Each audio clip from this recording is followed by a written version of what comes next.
Знаете ли какво съобщение получихме от полицията сутринта в 8:30, когато протеста започна? От БНБ казали на полицията, че събраните тук няколко десетки човека пречат на работата на БНБ, като вдигат шум.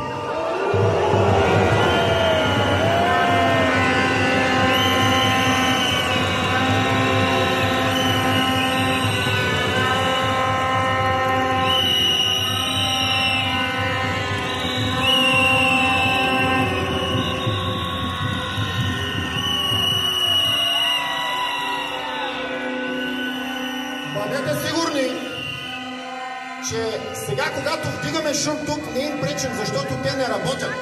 От днес нататък, ако докладът, този фалшив, този насилствен доклад, който ще иска да вкара България насила в еврозоната, да окупира нашите финанси, да открадне нашите пари, ако този доклад бъде положителен днес, БНБ спира да съществува.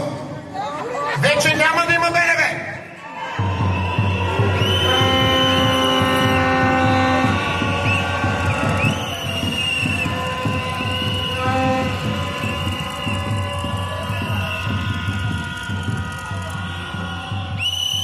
Искам да ви кажа нещо, което не знаете, но което ние от ВЪЗРАЖДАНЕ знаем.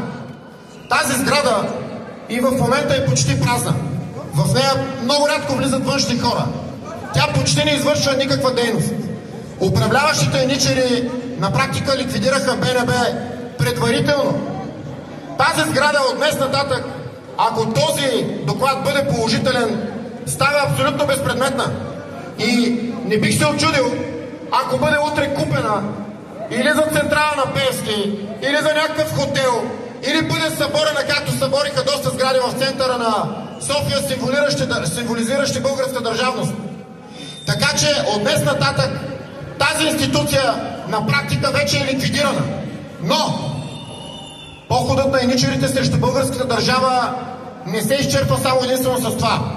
Предстои да бъде ликвидирана и другата институция – Народно събрание. Защото макар и в момента вътре народните предатели да са повече от народните представители, все пак това е институция, която символизира България. Но от днес нататък, ако този доклад бъде положителен, Народното събрание се изчерпва от съдържание, защото знаете ли какво ще се случи следващата година в началото, когато трябва да бъде гласуван бюджет на България? Ние, представителите на вас, българския народ, няма да имаме право да гласуваме бюджет, който не е одобрен от Европейската комисия.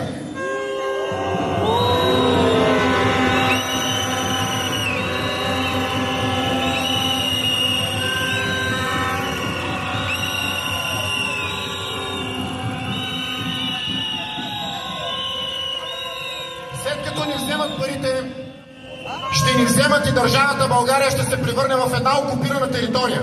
Тя и в момента е такава. В България в момента има повече чужди войски, отколкото български. След като откраднат и парите от резерва на валутния борд, който е над 70 милиарда лева, те на практика ще унищожат нашата държава. Но тук има едно голямо но. Те подценяват българския народ. А българският народ се събуди в събота на 31 май и каза: искаме свобода, искаме независимост, искаме референдум, искаме си лева!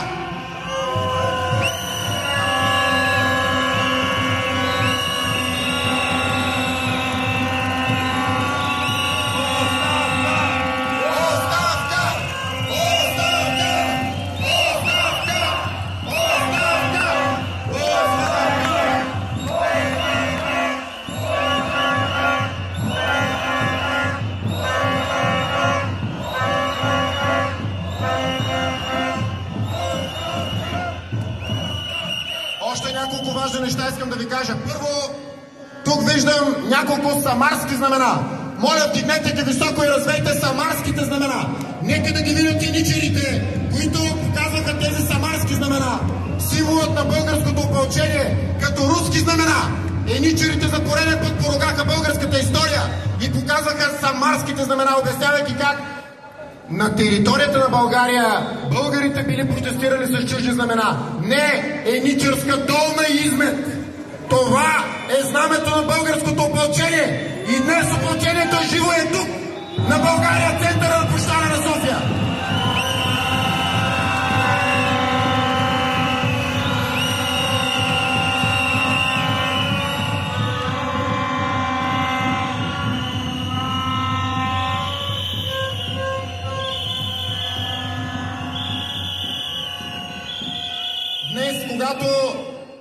започнах да чета декларация в подкрепа на вас, протестиращите на българския народ, еничерите от ППДБ и Пеевски излязоха заедно.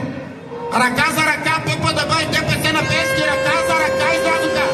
За пореден път еничерската измет.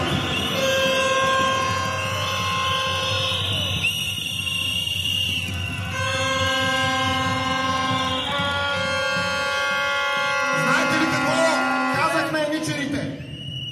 Припомних на еничерите речта на един техен предшественик, Богдан Филов, който в истинската сграда на Истинското народно събрание, не бившия партиен дом, на 13 декември 1941 година обяснява как България, понеже е подписала договор, трябва да изпълни своите съюзнически задължения към водача на Великия германски райх Адолф Хитлер, към водача на великия италиански народ на фашистска Италия, Бенито Мусолини, и трябва да обяви война на Съединените щати и на Англия.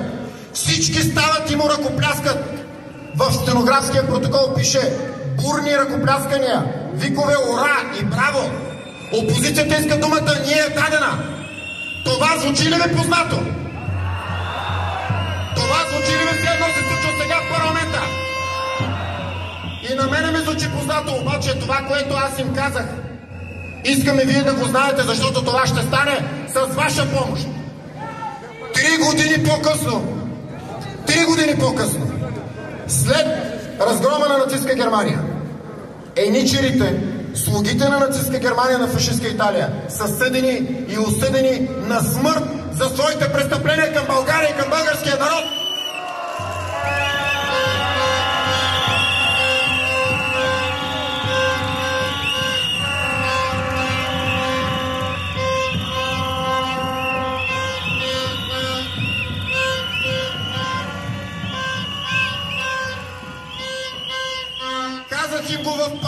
Казах им го в парламента от парламентарната трибуна. Казвам го и тук, сега, пред вас, пред българския народ, пред истинските народни представители. За тези, които вземат това решение, за тези, които ще унищожат българските финанси, ще ограбят парите, белите пари за черни дни, скътани през дългите гладни години на България. За тези изменници и национални предатели ще има съд. Ще има съд за техните престъпления.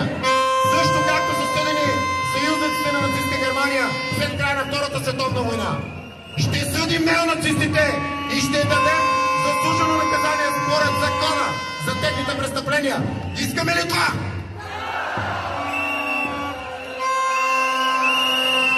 И накрая да кажа нещо, което е изключително важно. В парламента се чува това, което става тук на площада. Еничерите са изнервени. Еничерите са оплашени. Еничерите в момента се чудят от кой вход да излязат. Защото ги е страх от българския народ. Защото те са национални предатели, а не народни представители.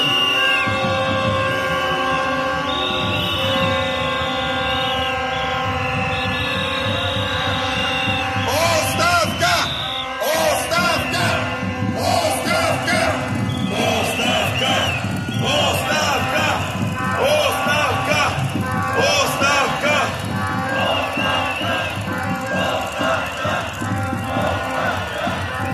Оставка! Оставка! Затова е изключително важно нашата борба да продължи.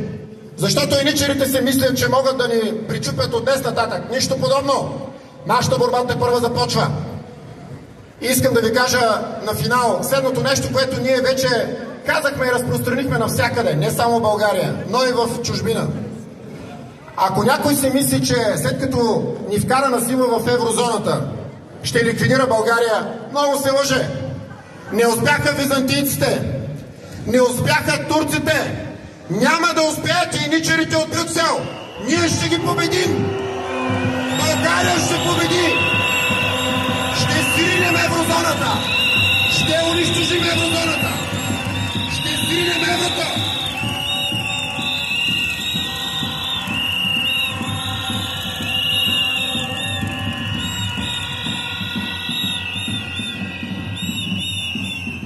Затова Нашата борба трябва да продължи с протести, постоянни, в цяла България.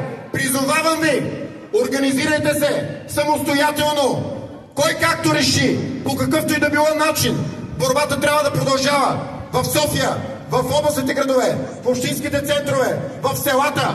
Ще организираме бойкоти, ще се борим с насилственото вкарване на валутата, ще искаме оставката на това правителство, искаме избори, искаме референдум. Да живее България!